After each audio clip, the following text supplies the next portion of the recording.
CGTN, China Global Television Network.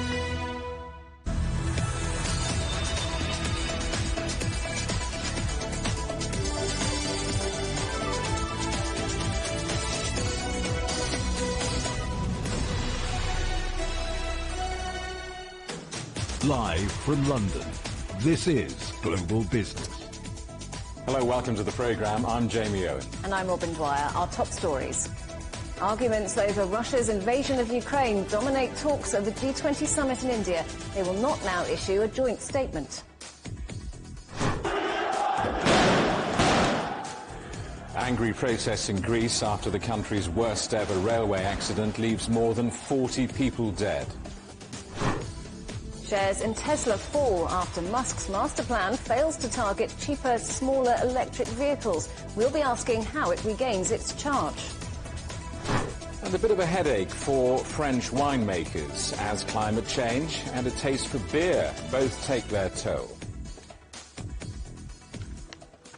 Russia's attack on Ukraine has been dominating the talks at the G20 summit in India, even after Prime Minister Narendra Modi urged members to put their divisions aside and try to find common ground. Foreign ministers, including China's Qin Gang, are in New Delhi for the gathering of the world's wealthiest countries. US Secretary of State Antony Blinken said the meeting was marred by what he called Moscow's unprovoked and unjustified war, while Russian Foreign Minister Sergei Lavrov accused the West of turning the G20 into a farce. Our correspondent Radhika Bajaj reports from New Delhi. The biggest example of that deep divide is the fact that there was no consensus on coming out with a joint statement. Instead, what was shared was a chair summary or an outcome document. And the Indian Foreign Minister said earlier in a press conference that there was consensus on about 95% of the agenda, which had to do with the worries of the global south. And India, of course, is happy about that. But the fact that there was no joint communique, that is certainly a disappointment. The Indian Foreign Minister said today that issues like multilateralism and reforms in the same, the fact that there needs to be more democracy when it comes to taking global decisions, issues around energy and food security, these were all on India's priority list and they were discussed satisfactorily. So certainly there is disappointment that there was no complete consensus, but having said that, India says that it has been able to voice the concerns of the global south across various aspects, and India is happy about that. And China and India's foreign ministers have met on the sidelines of the summit, haven't they? What do we know about that? Yes, so this meeting was about 45 minutes, and the Indian Foreign Minister said that, the meeting focused on the border issue. He has earlier called the relations between China and India abnormal, and today he said that there will be more dialogue required to bring the relationship back, to normal levels. Now, prior to this meeting, there was a statement from China's end as well, where it was said that China deeply values its ties with India, and a solid relationship would really be beneficial for not just the countries but their citizens as well. Now, of course, we know that India and China are very big trading partners. So there is an indication that the conversation that happened today between Qin Gang and S. Jaishankar will be taken forward. And interestingly, this was the first meeting that Qin Gang has done with the Indian Foreign Minister since taking over. Well, China's Foreign Minister Qin Gang has been addressing the group of 20 countries. Our correspondent Michael Voss has been following the story. What did he have to say? Well, as you've said, Jamie, Ukraine has dominated this G20 foreign ministers meeting in India. India itself sees itself as a bridge between the developed and the developing world and has put a lot of priority on those issues, debt relief, inflation, food and energy security, which have been pushed to the side to a degree because of this debate. Now, when China's foreign minister spoke, he kind of acknowledged this difficulty. Let me quote this: "Global development and prosperity cannot be achieved without a stable and peaceful international environment. With this in mind, China has put forth the Global Security Initiative and issued the position paper on the political settlement of the Ukraine crisis. China will always stand on the side of peace, actively promote peace talks and play a constructive role. He talked about two separate things there. One was the Global Security Initiative, which China's President Xi Jinping launched in April last year.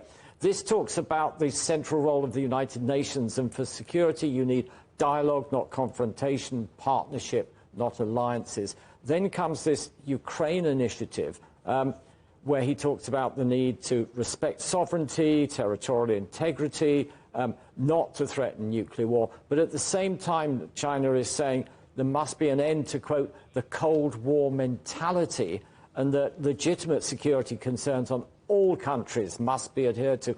Earlier, Britain's Foreign Secretary, James Cleverly, had said there was a lot in this Chinese initiative that the UK agrees with, particularly over nuclear weapons, for example. But he's still saying that, you know, the priority is for everyone to condemn Russia, which obviously didn't happen, and that's why there hasn't been an accord that everyone could sign. Michael, thank you very much. Our correspondent, Michael Voss. Transport workers in Greece have been on strike following the deaths of at least 46 people in the country's worst ever train crash. Demonstrators gathered outside Thessaloniki railway station overnight as anger mounted over the government's response to the disaster. In Athens, police used tear gas to try to disperse a protest at the train operating company's headquarters. Hours after the crash, the Prime Minister blamed human error. But rail unions say underinvestment meant the signalling system is faulty.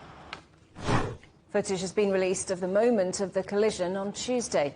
The intercity passenger train crashed head-on into a goods train carrying heavy construction machinery. Many of those on board were students returning to Thessaloniki after a carnival weekend in the capital. A railway station master is appearing in court on charges of manslaughter and of negligence. Well, let's talk to our correspondent Evangelo Sipsas outside the hospital where many of the injured are being treated. Evangelo, we'll talk about the protests and the strike in a moment, but first the latest on the investigation into the train crash.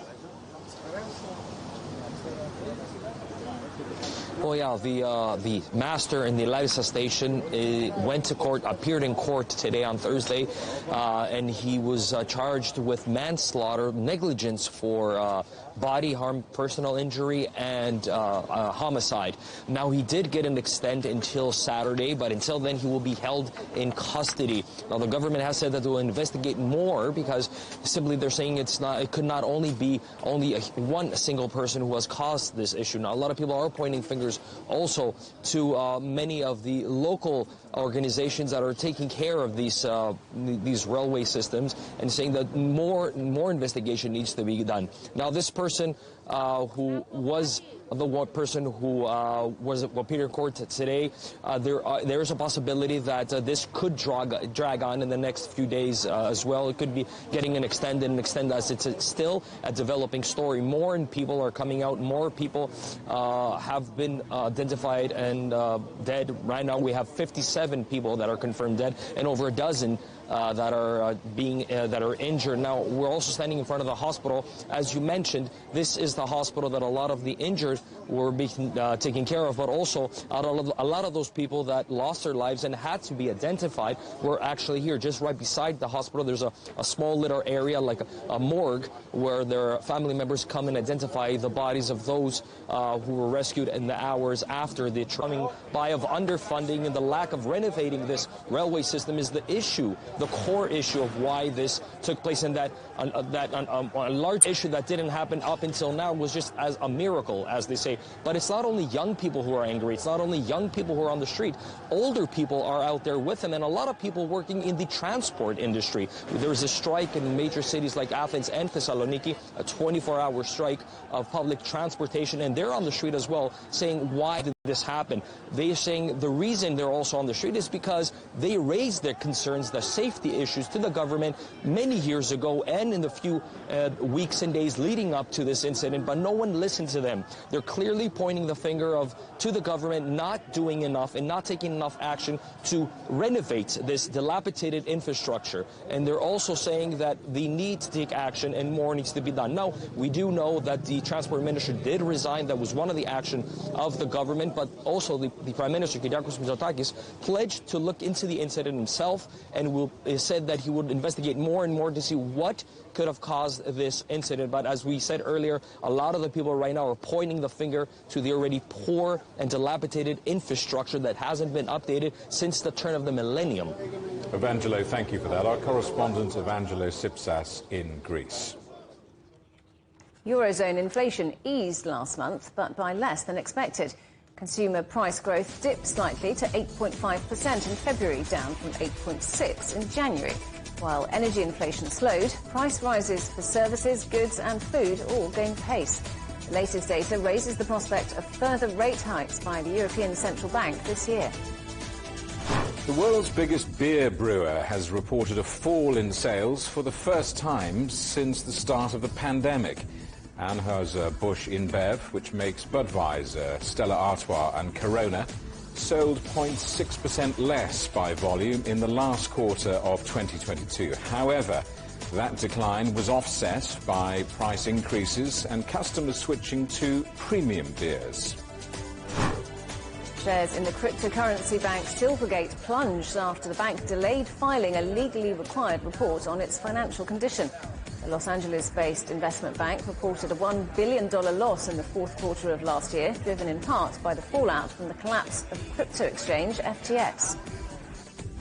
China says it's ready to hold candid talks with the United States to try to reduce trade restrictions. This comes after Washington said it would extend tariff exemptions on some Chinese products. Friction over bilateral trade and investment has grown between the world's two largest economies, both sides accusing each other of protectionism. Saudi Aramco has agreed to take a minority stake in a new engine company set up by Renault and Geely. The size of the investment by the Saudi state oil firm has not been disclosed, but it's understood the French and Chinese car makers will hold equal shares. The new venture will focus on developing low-emission vehicle engines. You're watching CGTN. Still ahead, Musk's Master Plan 3 for Tesla fails to win over the investors. We're in New York next to find out why the EV has lost power.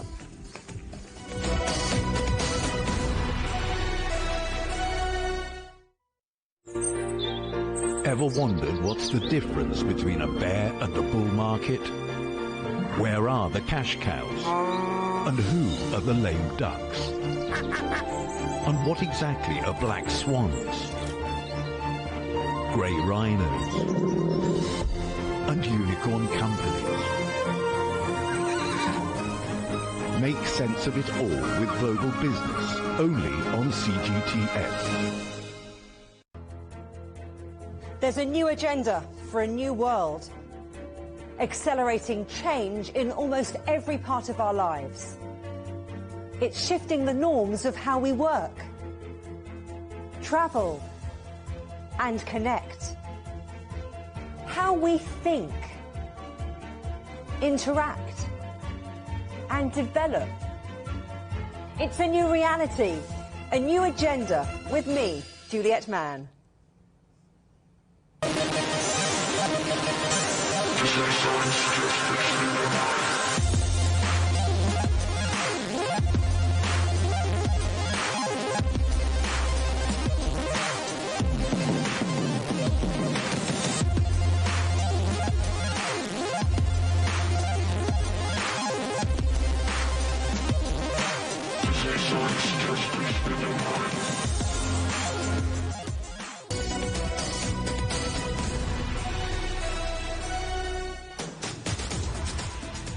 Welcome back to Global Business Europe. Millions of us already use 5G internet connectivity on our phones and other devices. Now, the next big jump in technology is just around the corner when 5G is joined by 6G. It's just one of the advances on show this week in Barcelona at the Mobile World Congress. And our correspondent Ken Brown is also there. Ken, we have 6G to look forward to, but what else? Yes, hi Robin. Everything is winding down now. People are starting to go home. The importance of this event, you could see even on Sunday night when there was a royal dinner that both the King and the Prime Minister, Pedro Sanchez, were at. They were talking about how important it was. I didn't get an invitation to that. I was a bit disappointed, to be honest. But here at the event itself, we've seen some absolutely incredible things. You know, 6G is going to change the way we live, the way we work, from home integrated solutions and the Internet of Things to flying autonomous cars to so many changes. We've seen robot dogs that could be deployed in disaster areas that could potentially save lives, autonomous drones that will help with conservation efforts, and all of that will be underpinned by this digital foundation of 5 and 6G. Now, we've prepared this report for you on this very subject. Let's have a look at that now. An AI-powered drone flies over a South African national park, keeping watch for poachers.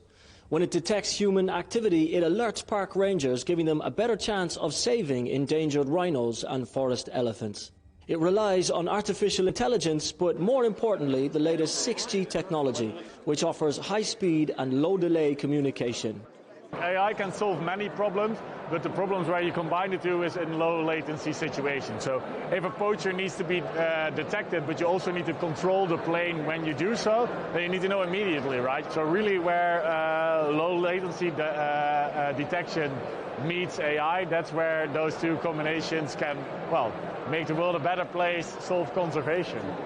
6G means another giant leap in interconnectedness between mobile phone masts, satellite, Wi-Fi and radar communications, making real-time 3D mapping much faster. Robots will be able to recognize objects and humans much quicker, allowing things like automated factories and autonomous flying cars to become reality. This combination of mobile or cellular masts and satellite means coverage will be way better and the reach of 6G will be near universal. This means connecting the world and allowing access to education and markets. 6G, it is hoped, will help bridge the digital divide. Sustainability in the sense of environmental sustainability. 5G is much more energy efficient than 4G was. And 6G will be more energy efficient than 5G is. So the goal may be, I don't know, better access to education. Roughly 1/3 of the world population has never been online. So there's a huge amount of work to do simply in terms of providing connectivity. In healthcare, remote medicine will allow surgeons in one place to operate on patients anywhere in the world thanks to 6G connection speeds and advanced medical equipment.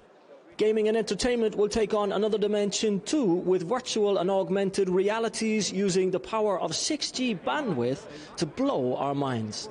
Even our clothing could be digitized, with coats that control body temperature and digital wardrobes that will act as personal shoppers and stylists.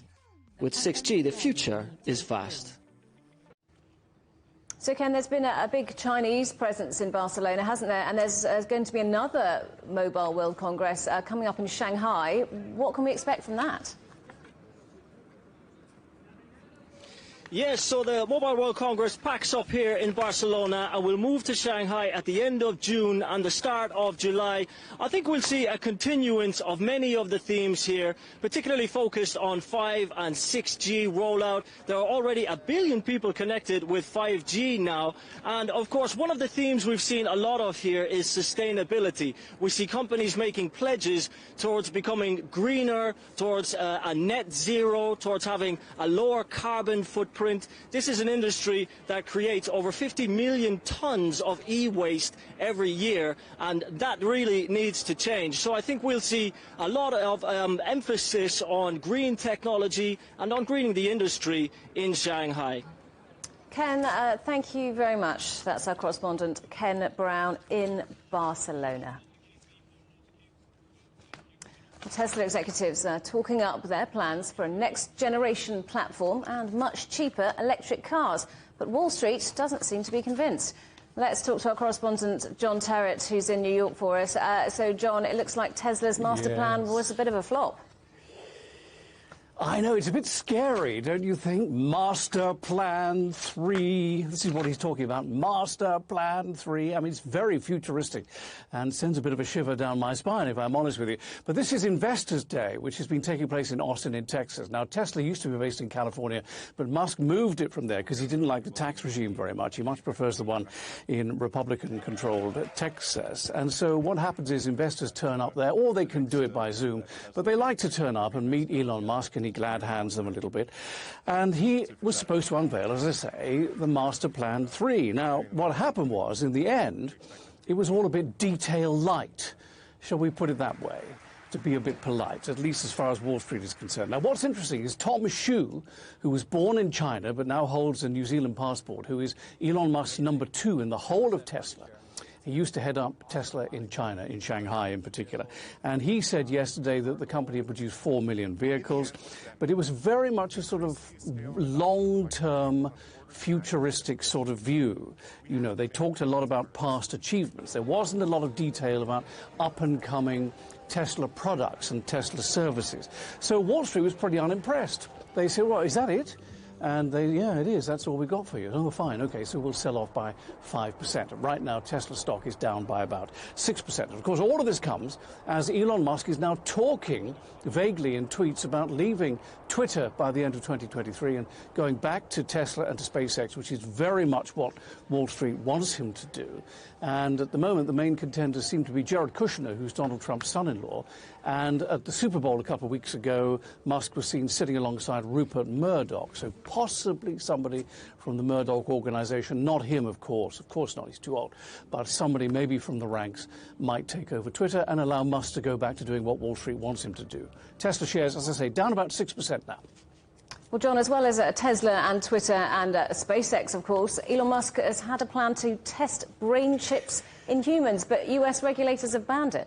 I know. Well, you know me. This is, I'm afraid, at this stage, it's too early to take this seriously, OK? It just is. So this is partly comical and partly very serious. And I'll explain to you why that is. So in 2016, he starts a company called Neuralink, which is based in Fremont in California. Okay.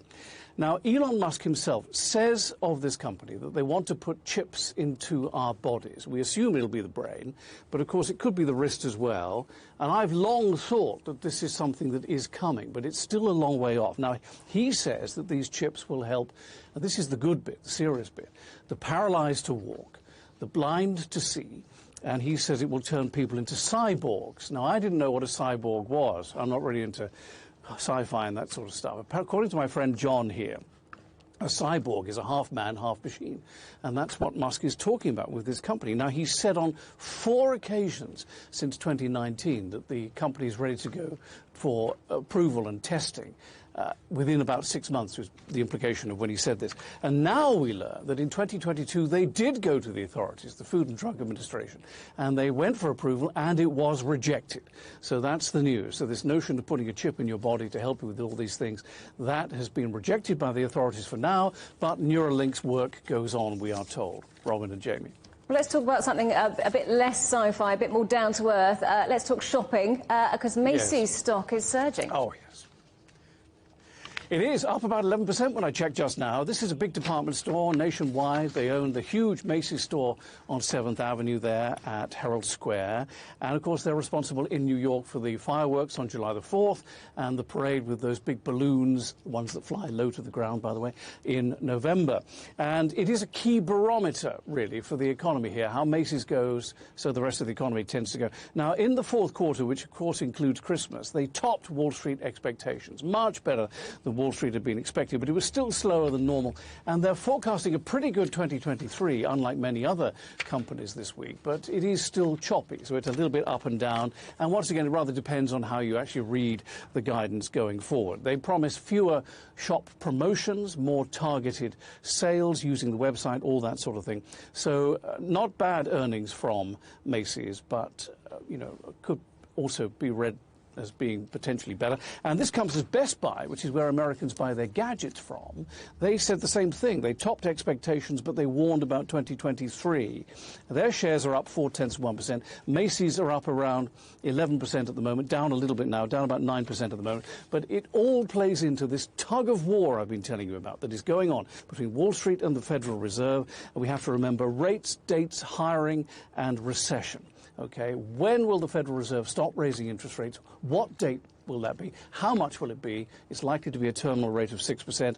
And will there be a recession? There can't be with all this hiring that is still going on. And that leaves the markets here at the moment mixed. The Dow is up, the other two are down, and the 10-year yield is around 4%, which is generally very bad for tech stocks, which is where the money is in particular.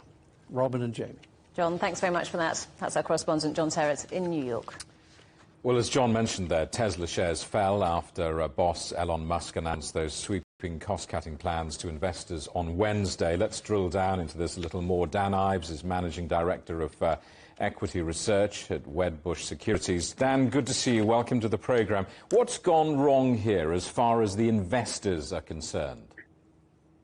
Look, I think ultimately they're a victim of their own success. I mean, these events, and I think Apple is similar, investors always want more meat on the bone. In terms of here, it was really a lower priced sub 30,000 vehicle. But if you look at the day, I mean, they've laid out sort of the strategy over the next decade. It's almost a flex the muscles type of event in terms of electric vehicles and where Tesla is, where many are tripping over their own shoelaces. I mean, governments around the world are trying to get us to give up on internal combustion engines, petrol or diesel, as we call them in Europe. Musk has previously said affordability is the big obstacle to going electric and mass producing smaller, affordable Teslas. He knows there's a problem, doesn't he? Look, it's the carrot and the stick. In other words, you're never going to get to pure mass volumes, whether U.S., Europe, or anywhere, if you're talking about a $60,000, $70,000 vehicle. You need to really get to 25,000, 30,000. Obviously, GM, Ford, VW, many others are going after EVs, but price is key. And battery is the biggest cost component to electric vehicles, and really it's driving that cost down. And that was really the big focus yesterday, in terms of where Tesla is today, and especially driving the vision. Tesla shares are rising again after, let's face it, a pretty dreadful 2022. Where do you see Tesla going from here? Look, I mean, our view, and we've been bullish on Tesla many years, I view it along with Apple as probably the most transformational companies in the world. Now, our view of electric vehicles, we're still only in the early stages of where this is all going. And I believe what you've seen with the stock is that, Musk is clearly some of the rhetoric and some of that dark clouds from Twitter started to dissipate. And I think this is ultimately a stock, $225 is our price target. And I think that's sort of the level to get the base case for Tesla. The truth is, whether you're building petrol or diesel cars or electric, there's much less profit in smaller cars. That's the truth of it, isn't it? Of course, and that's why it's all about battery technology. And if you look at yesterday, when you sort of peel away the onion, it was really trying to show that they could get to 40 to 50% less cost to produce a car. I mean, that's why Mexico is going to be important in terms of potentially a lower cost vehicle. They talked about a gigafactory that they're building out there. But that's really the issue, is that when you get to those levels, you need to get there from a margin perspective. That's where they're going. And tell us more about the significance of Tesla's announcement on Mexico. What does that mean for production in the US, for example? Well, I think you've seen, especially the Gigafactory in Berlin, which is key to Europe in terms of right now, European customer gets their car from China. So the build out of Berlin, build out of Austin, which is where Cybertruck's going to be built. But Mexico is going to be important, especially a lower cost vehicle, in terms of what we're seeing there, that build out. I think that's something investors want to see, because you can't just talk the talk, you need to walk the walk. And ultimately, I think that Gigafactory in Monterrey, Mexico is going to be key to that. Dan, good to see you. Thanks very much for coming on the programme. Thanks, Dan Andy. Ives, Managing Director of Equity Research at Wedbush Securities.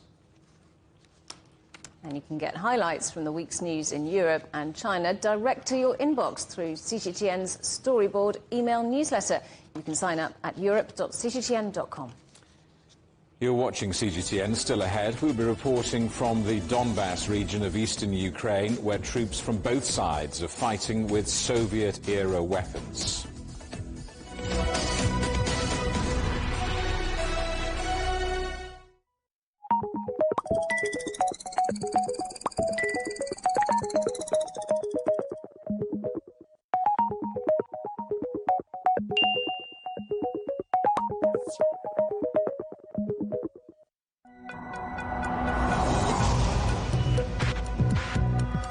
Each day, there are millions of stories. Each one can open new perspectives, new possibilities. Wherever you look, we are there. To see, discover, explore. We put the pieces together to find what really matters to you, all around the world, all around the clock. Our reporters are at home across the globe. From our headquarters in Beijing and production centers in Washington, Nairobi, and London, China Global Television Network. Stories from across the globe, reaching people across the globe. CGTN. See the difference. Facing the unknown is always difficult. In a world in turmoil, it's easy to lose orientation. But when the storms come, we have to see the possibilities. Reinvent. Find new opportunities. Discover a path forward. CGTN. See the difference. What do we mean when we talk about the difference? Brazen axe. The difference is in the detail, in the background, Defense ministers from the wider angle and perspective of every story. Wherever the story may be. CGTN. See the difference.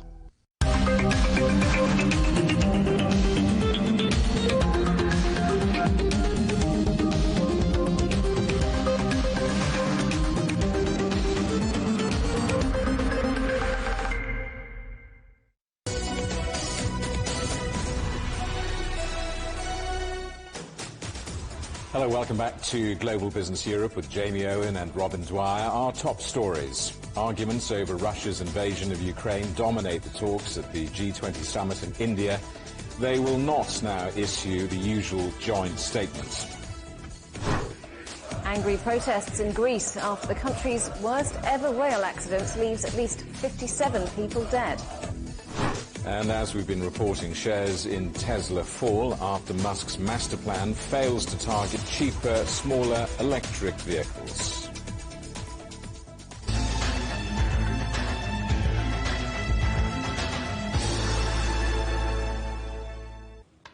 Four people have been killed and 8 injured in a Russian missile strike on the Ukrainian city of Zaporizhia. The attack on an apartment block came in the early hours of Thursday. Several people were rescued from the building before it collapsed. President Zelensky condemned the strike, saying those responsible will be held to account. Russian-backed authorities in neighbouring Donbass claim the building was hit by a Ukrainian air defence. As the fighting continues, Ukrainian troops are facing a continued shortage of military hardware. Russia also has more troops on the ground and can fire their weapons from further away. But both sides are also relying on stocks of decades-old Soviet-era weapons. Our correspondent Yoloap David reports. The snow has gone, but mud is another enemy. At an undisclosed location, we're shown where an unit from an artillery battery spend up to a month at a time shelling Donetsk. As soon as they detect a position, they might shell, sometimes once a day. They try different sectors whether someone moves or not. They use drones for detection and shelling. When we were in Izium, we were hit immediately after we had fired. It's easier here. Maybe they have fewer artillery guns here, or they ran out of shells. We don't have any shells at all. There's too much low cloud for accurate firing when we're there. A call comes through on the radio. Previously, their position had been shelled twice, and they quickly load their ammunition boxes and move them elsewhere. Dotted around the forest are bunkers, each with a stove, a place to eat and rest, with only a few home comforts. I've just been speaking to the commanding officer. He says that the Ukrainian army doesn't just need tanks, and of course the Air Force needs new jets. What they really would like in this kind of position are newer, more modern, more accurate artillery guns to fire shells further away and to hit Russian targets further away from the position they're in now. The biggest war in Europe since 1945 is following a traditional tank and now artillery-heavy approach. During the attack and defense of Bakhmut, Vuhledar and Soledar, artillery has been used extensively to shell civilian and military targets. Tanks are also used to pound the enemy. This crew was at the front line during night cover and withdraws back into safer territory during the day. They acknowledge they have fewer shells, tanks and men. Mostly they try to fight us with more soldiers. Of course, the population there in Russia is higher, so they mobilize and recruit people. And they send them here as cannon fodder. They're trying to fight us with quantity. Is that right? The crew are all aged in their late 40s. They were born in the Soviet Union and seem perplexed how war has broken out between former allies. Speaking honestly, I didn't believe it would happen until the war started. I was born in the USSR. All these people are our brothers. Russia and Belarus are sisters. There was a monument called Friendship of Peoples, and we all used to be friends. They're veterans of Chernihiv in northern Ukraine, where they battled a larger Russian force last year. This tank belongs to a brigade formed by the Soviets in 1942, but it's now defending Ukrainian sovereignty. Yoloab David, CGTN, Eastern Ukraine. The US Secretary of State has said he sees no sign that Russia plans to end its military campaign in Ukraine. Antony Blinken was speaking at the G20 meeting in New Delhi after his first face-to-face meeting with Russia's foreign minister since the conflict began over a year ago. Blinken says he remains hopeful Russia will reverse its position, but sees no hope for policy change in the near term. He said his message to Sergei Lavrov was very clear. End this war of aggression. Engage in meaningful diplomacy that can produce a just and durable peace. President Zelensky has put forward a 10-point plan for a just and durable peace. The United States stand ready to support Ukraine through diplomacy to end the war on this basis. President Putin, however, has demonstrated zero interest in engaging, saying there's nothing to even talk about unless and until Ukraine accepts, and I quote, the new territorial realities, while doubling down on his brutalization of Ukraine. Well, hours before that meeting on the sidelines of the G20, Russia issued a strongly worded statement accusing the West of blackmail and threats. Let's talk to our correspondent, Stuart Smith, in Moscow. Stuart, are we any clearer? What did Blinken and Lavrov talk about? Well, we've heard both from Russia and the United States on this, and Antony Blinken in a press conference afterwards directly referred to the conversation he had with Sergei Lavrov. The US says this, that it was on Antony Blinken's initiative that the two met between various meetings, and Russian Ministry of Defense, the Russian Ministry of Foreign Affairs confirmed it was a walk and talk meeting where there wasn't any planned agenda or any planned negotiations. It was simply an attempt, seemingly, by Antony Blinken to tell Sergei Lavrov where he saw things over a year after the so-called special military operation began. And he pointed to three different priorities for US foreign policy. First of all, he said that Washington was willing to continue helping Ukraine defend itself for as long as it takes. weeks, trying to make it clear to Russia that Washington does not believe that its support is going to end anytime soon. He also brought up the issue of Paul Whelan, an American citizen detained in Russia, imprisoned for 16 years if he stays there the whole time. But the United States reiterated on Thursday that it's hoping Russia will release him before then, because the US says that his imprisonment for espionage is unjustified, that he is a political hostage to Russia. The US Secretary of State said that the US had given a serious proposal to Russia on how to potentially exchange him for another Russian citizen detained in US custody. And finally, the US emphasized it wanted Russia to reconsider its position on the New START nuclear treaty, which Russia so-called suspended in the last month. The president saying that it was no longer fair for Russia to abide by the treaty when he believes the US is trying to undermine Russia's national security. The US Secretary of State also gave a speech to the Human Rights Council on Russia's alleged abuses in Ukraine. What more do we know about that?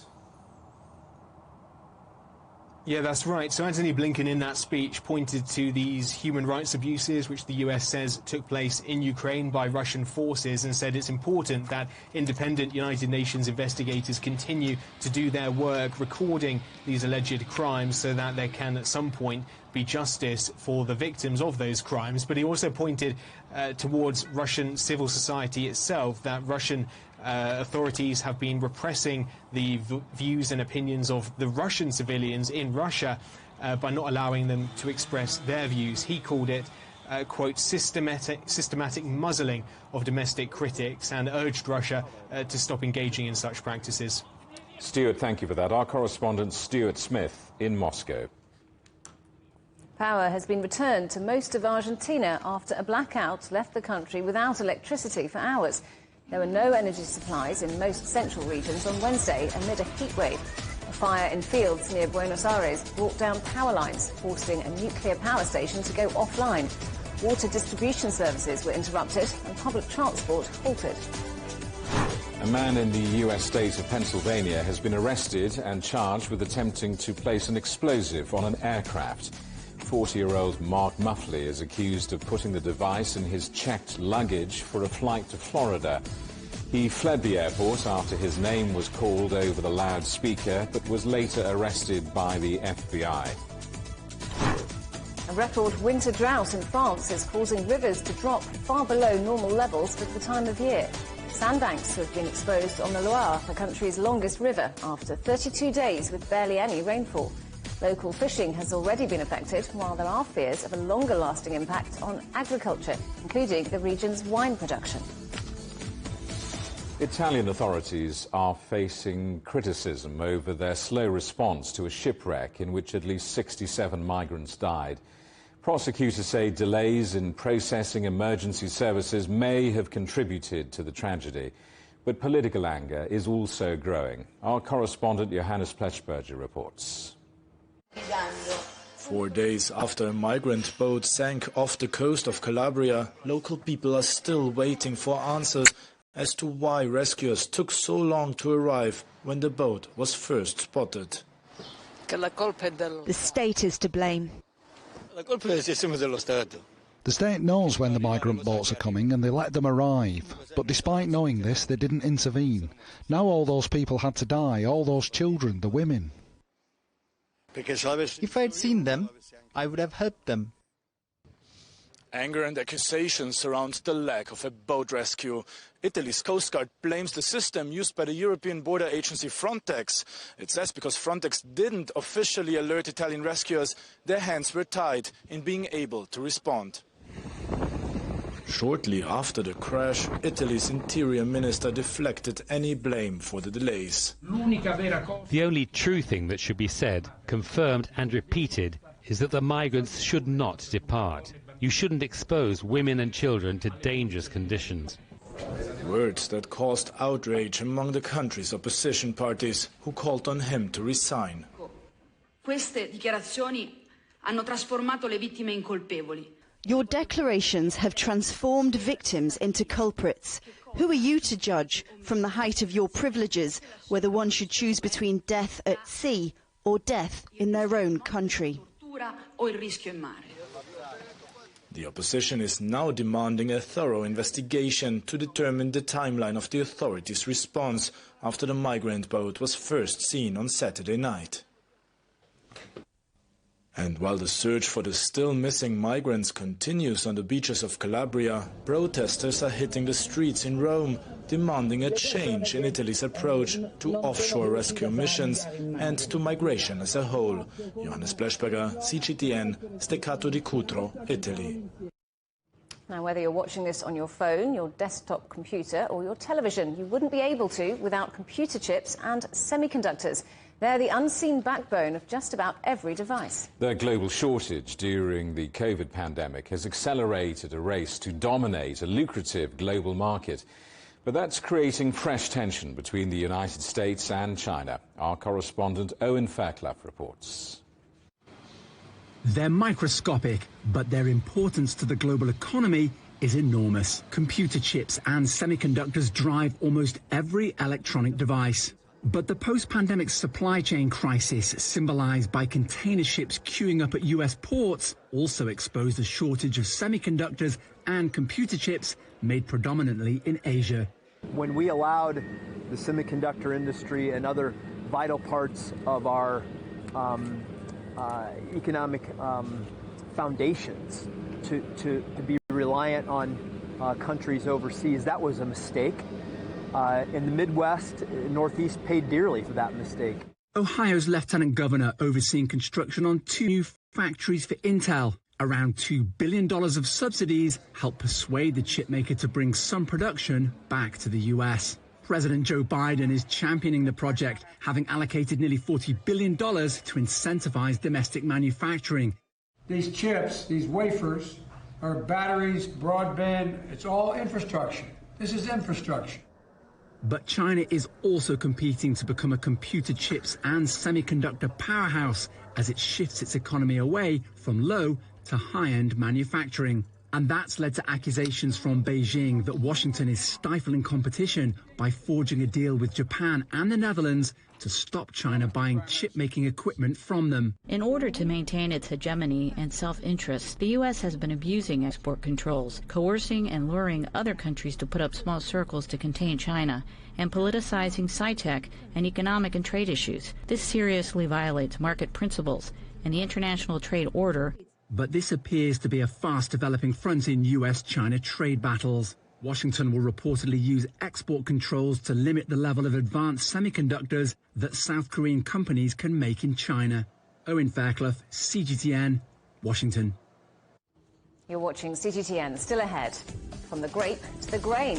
Why changing tastes are leaving French wine growers with a headache. We're in Paris next.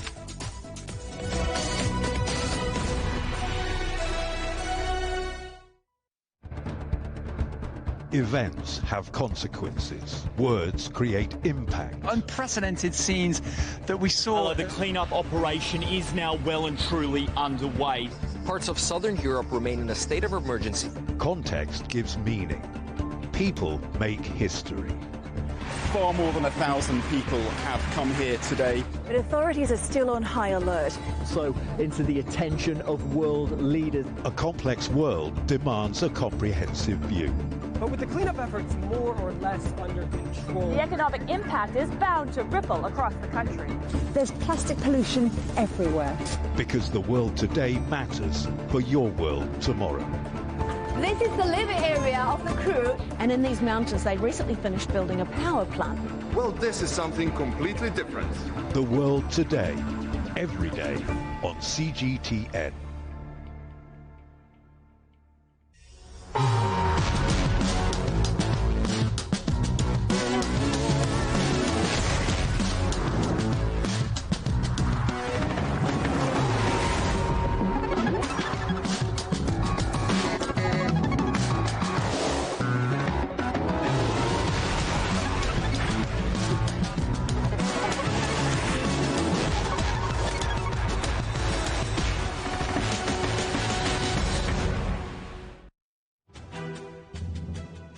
As China embarks on a new journey of modernization, the National People's Congress, China's top legislature, and the Chinese People's Political Consultative Conference, the top political advisory body, convene their annual sessions in early March.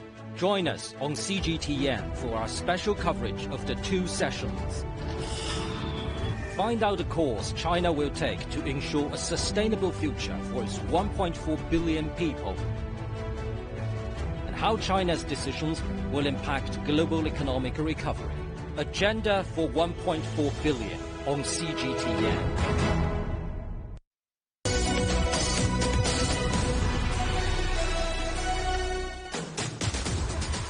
Welcome back to Global Business Europe. French wine producers are facing a number of challenges threatening their place in the international market. Domestic wine consumption is declining, while more extreme weather is threatening crops. Our correspondent Catherine Drew has the story. It was all smiles and cheers at the Salon de l'Agriculture taking place in Paris this week, one of the world's major agriculture, food and drink shows. French wines, beers and spirits are flowing and the mood is good. But it's not a rosy outlook for the French wine sector. A glut of wine has led farmers to demand government aid for destroying vineyards. This week, the French government said it would spend $170 million turning unsold stock into industrial alcohol. Drinking habits have also changed. Wine consumption has fallen dramatically, particularly among the young population and especially when it comes to red wines. One wine seller told us that young people are drinking beer and non-alcoholic drinks instead. Extreme weather, drought in the summer and late frost has also impacted crops. The latest catastrophe was last summer's drought, where we lost about 50% of our harvest. But we often have other related episodes, like extreme cold in the spring and hail, so the global warming effect is seen every year more and more. And while French wine and spirit exports grew in value in 2022 to around $18 billion, this was mainly due to rising prices. Volumes were down nearly 4%. French wine exports to China, which had been falling in recent years, were severely impacted by COVID restrictions. But with the country fully reopened, there's optimism this could change. We hope for a rebound of our exports in China. Bordeaux and Languedoc regions are big exporters to China. Cognac also thought Cognac was able to maintain its export to China. But the red wines from Bordeaux, Languedoc de la Vallée du Rhône, we suffer from the closure of this market due to the COVID-19. But now in 2023 we have a new perspective on the Chinese market. Hope to export again soon. There were some bright notes for the industry as exports to the US and Japan increased, but winemakers wish they had more to celebrate this week, hoping the outlook for 2023 will be more rosé, rouge or blanc. Catherine Drew, CGTN, Paris. A Chinese-owned shopping app has shot to the top of the download charts in the United States and Canada since it was advertised during the lucrative Super Bowl commercial break. Temu offers low-price clothing, home goods and electronics, shipped directly from China. Our correspondent Jim Spellman reports. Temu is a shopping website and app that's really taken off in the last few weeks. Their U.S.-based headquarters is in Boston, Massachusetts, and they're owned by Shanghai-based PDD Holdings, which also owns Chinese online marketplace Pinduoduo. The idea is simple. Super low prices for fashions, home goods, gadgets, really just about anything you can fit in a box. The items are shipped from China directly to customers in the U.S. and Canada, usually in about 7 to 15 days, and shipping is free on most items. So how are these things so inexpensive? Temu says they work directly with more than 11 million suppliers and leverage the experience PDD Holdings has in managing complex supply chains. Temu really took off in the U.S. after this ad appeared during the Super Bowl back on February 12th. Download the Temu app and shop like a billionaire. The company paid about $14 million to air the ad twice during the game. Since then, it has become the most downloaded app for iPhone and Android. The Super Bowl isn't just seeing that commercial for 30 seconds. When you buy a spot, there's an opportunity to both excite people about your brand's appearance before the spot and excite them afterwards. Hello, my lovelies. Today I have a massive Temu haul for you. Temu is using social media platforms like Instagram and TikTok to connect with shoppers through referral codes and a program where social media influencers are given some free items in exchange for posting videos showing off their bargains. This really cute speaker is normally $106, and we got it for $32.48. Let's turn it on and see how it works. Oh my God. But reviewers who are not affiliated with Temu and think it might be too good to be true are also posting about their experiences. Went on the website for the first time and ordered the first 9 items that they recommended. And Temu launched just last year. They hope to immediately compete with online retailers like AliExpress and Wish, and eventually they'd like to take at least some market share from U.S.-based retailers like Amazon and Target. Jim Spellman, CGTN, Washington. Egyptian authorities have found a hidden chamber inside the Great Pyramid. The long corridor, measuring 9 meters by 2, was found on the pyramid's north side using scans and later filmed with an endoscope. Its function isn't known exactly, but officials say it could lead to more findings. The Great Pyramids are the last of the 7 wonders of the ancient world still standing. They were built 4,500 years ago. The headlines again. Russia's attack on Ukraine has been dominating talks at the G20 summit in